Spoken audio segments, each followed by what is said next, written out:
on était à Canisius, on employait. On était à la MIT de la philosophie en Afrique.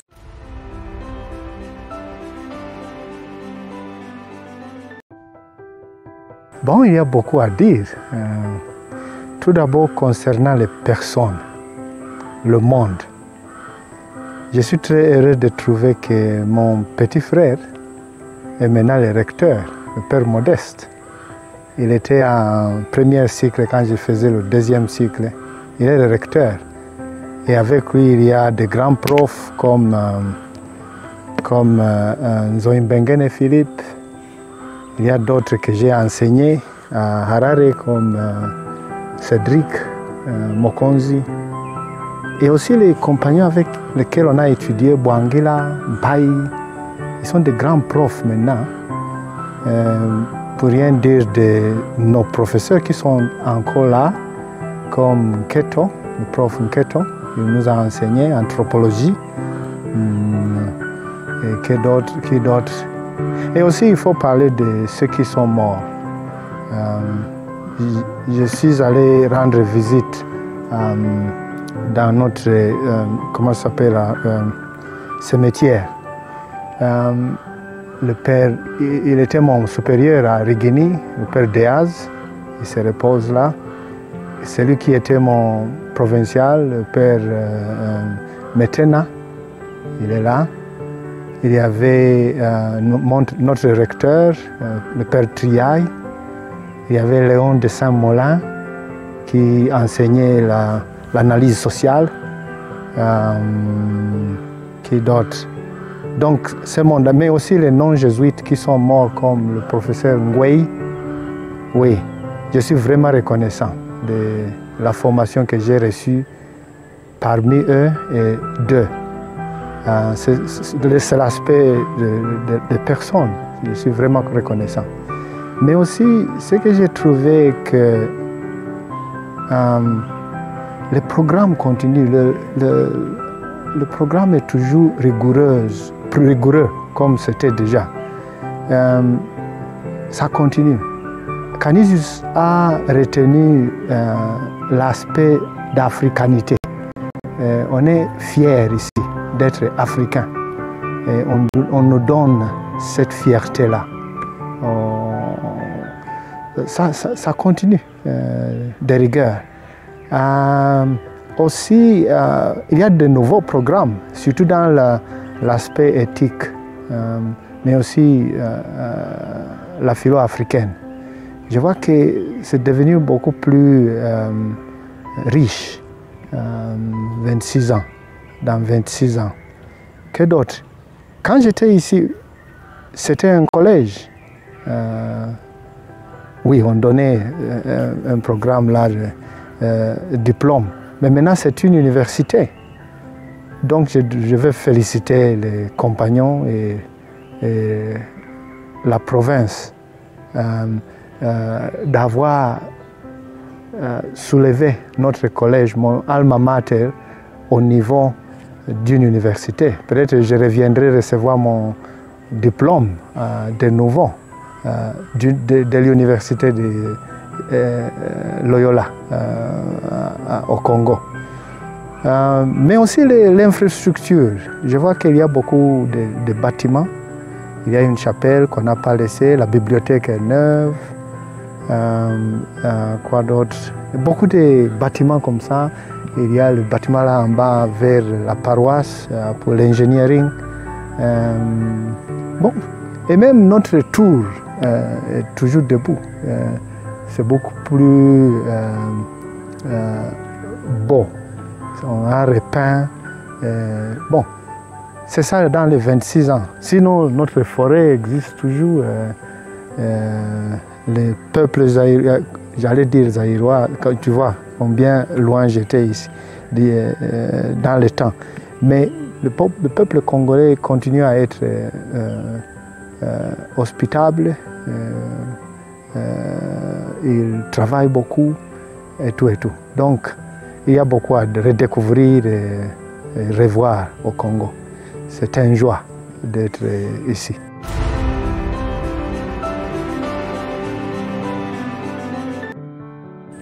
Comme j'ai déjà dit, le plus grand souvenir que j'ai, que on nous donnait la fierté, la confiance d'être africain, de faire nos études sans s'excuser, pour ainsi dire. Quand on était à Canisius, on croyait, et je pense que c'était vrai, qu'on était à la MIT de la philosophie en Afrique. On avait de très bons profs. Les compagnons étaient vraiment chargés de cet idéalisme. Je ne sais pas si ça continue, mais par exemple, il y avait ce qu'on appelait les agora. Je vais citer quelques noms là. Quand tu sortais du réfectoire là, il fallait choisir bien choisir ta route. Parce que si tu tombais dans les mains de gens comme Mayemba, Mouchamarirwa, Donatien, ils te posaient des questions là, si tu n'étais pas prêt, tu serais embarrassé. Par exemple, il disait, mais est-ce que tu as une pensée à toi? Et tu devrais te défendre. On challengeait ta pensée, soi-disant pensée, tu devrais te défendre. Et on disait que mais tu fais la licence, comment tu ne peux pas te défendre bien. C'est donc il y avait ces rigueurs-là parmi nous. Ça, c'était le haut, vraiment, la qualité des études ici. Et surtout l'aspect africain dont j'ai déjà parlé. Les bas, je pense que ça reste toujours le même. Je me trouvais ici dans un pays où les gens étaient marqués de la souffrance. Déjà dans cette époque-là, les gens souffraient beaucoup. Et dans un pays où l'Afrique est orgueilleuse d'avoir le Congo, historiquement parlant, mais aussi un pays très riche, très doué. Ça risque d'être le pays le plus doué dans les minerais, variété de peuples, de cultures et tout ça. Mais les gens souffraient et ça me peinait beaucoup. C'était l'aspect le plus bas de mon séjour ici au Congo. Ouais. Je vois qu'il y a un petit changement là. Je pense que les gens peuvent acheter, le buying power des gens a augmenté un peu, mais ça peut toujours s'améliorer. Donc ça peine un peu. Ouais.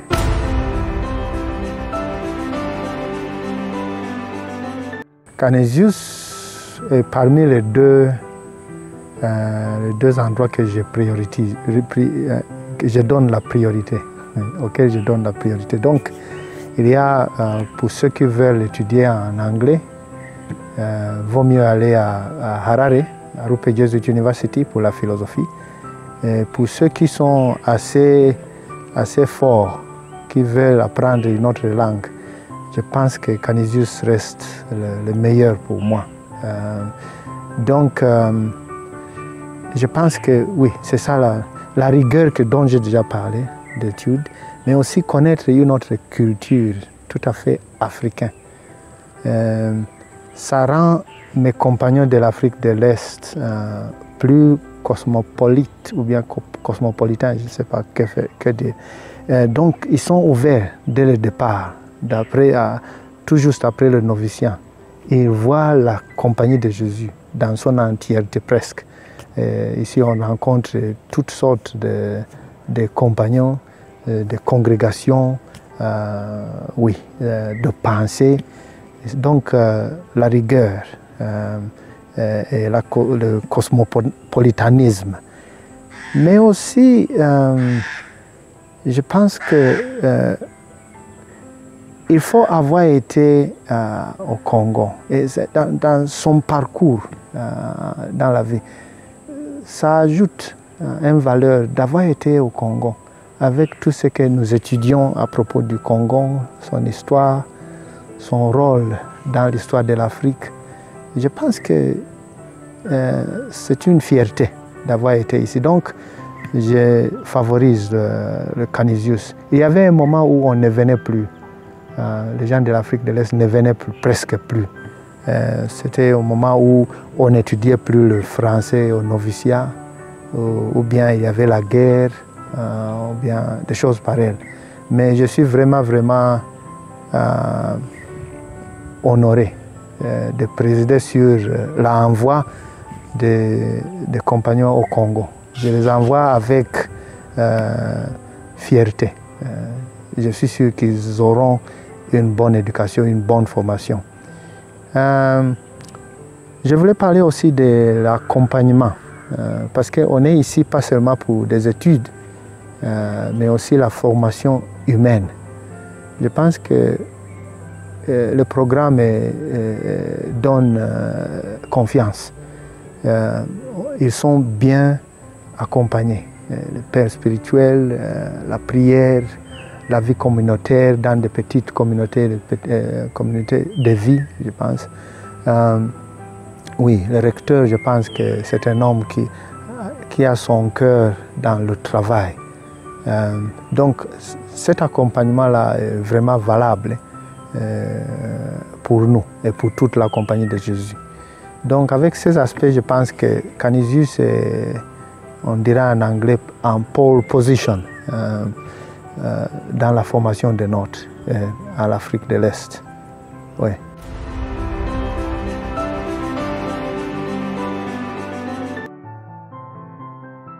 Bon, je pense que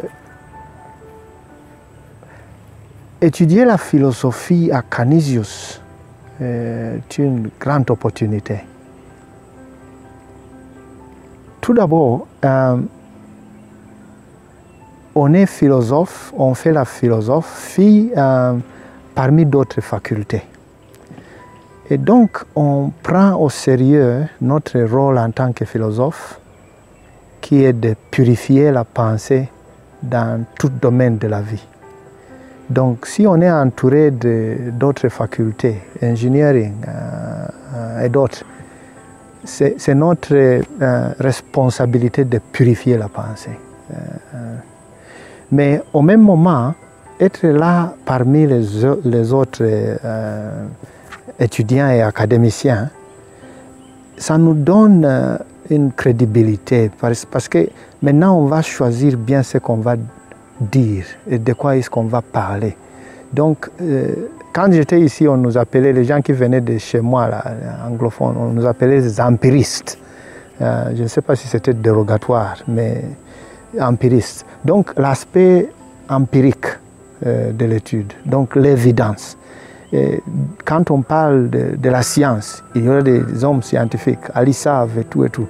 Donc, il faut bien choisir. Il y a opportunité c'est le troisième aspect du dialogue, le vrai dialogue. On se prend les uns les autres au sérieux, on entre en dialogue parmi les égaux.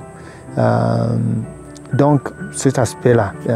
Donc la philosophie devient ce qu'elle devrait être dès le départ. C'est ça la chance d'étudier la philosophie, et surtout la philosophie à Canisius maintenant. Mais dans mon domaine de philo des sciences, de logique formelle, puis j'avais commencé un nouveau cours qu'on appelle philo de l'intelligence artificielle. Je pense que ça m'intéresserait de voir que les jeunes s'intéressent à cet aspect, parce que le monde devient dans la quatrième révolution industrielle. On va dans ce sens-là de la science, la technoscience. Donc, je me sens de plus en plus relevant au débat philosophique. Ça m'intéresserait de voir si quand les gens, les jeunes, les compagnons et autres étudiants s'intéresser à cet aspect-là. C'est très très important. Ça devrait être au même niveau que la métaphysique, ou bien l'éthique, la philo des sciences. Prendre ça vraiment au sérieux. Parce qu'on est dans un monde où ne pas connaître quelque chose, ne pas pouvoir tenir un débat dans la science veut dire ne pas être éduqué. C'est là où on part. Bon, maintenant je suis provincial, je n'ai presque pas de temps pour m'engager dans des débats sérieux philosophiques, mais j'aimerais bien revenir et peut-être au lieu d'avoir philo de sciences à Roupe, philo de sciences Canisius, peut-être on pouvait avoir des débats communs, de rechercher ensemble, de questionner des choses en tant que partenaire. Donc si je reviens, si j'aurais la grâce de revenir à la philosophie, peut-être je ferai mes efforts pour revenir à Canisius, voir ce qui se passe ici, et j'inviterai bien les gens qui enseignent et qui s'occupent de la philosophie des sciences, épistémologie, logique formelle et des choses pareilles, là où je serai. J'espère, bon, je ne peux pas dire trop, mais partout où je serai, peut-être le débat va continuer. C'est ça donc ma vision de la philosophie en tant que telle, mais aussi mon domaine de philo de sciences.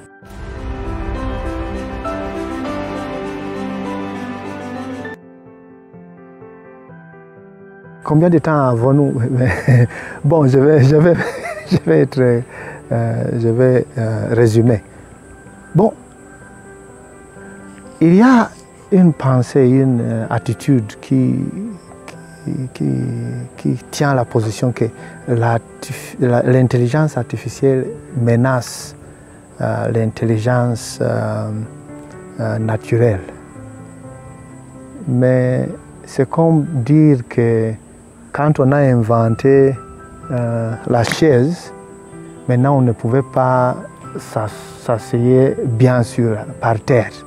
Donc l'intelligence artificielle est une extension de notre intelligence. Le crédit nous revient. Donc il faut bien prendre charge de cette intelligence. Rester en pole position, comme j'ai déjà utilisé la phrase. Mener l'intelligence artificielle. Ça ne va pas diminuer notre intelligence, ça va augmenter notre intelligence. C'est comme ça qu'on a aussi augmented reality, AR, parce que ça augmente les aspects qu'on peut voir et engager l'intelligence artificielle, robotique, machine learning et tout et tout. Il faut donc l'accepter, l'embrasser et l'amener. Les gens me demandent si un jour on arrivera à un jour où un ordinateur pourra faire tout ce que nous faisons. Je ne nie pas que c'est possible. Si on avait assez de temps, j'expliquerai pourquoi je pense que c'est possible. Mais si je résume, il y avait un moment où on disait que c'est vraiment possible et ça serait dans les 20 ans, dans le 2000, l'année 2000. Il y a Alan Turing qui a écrit un paper en 1950 à propos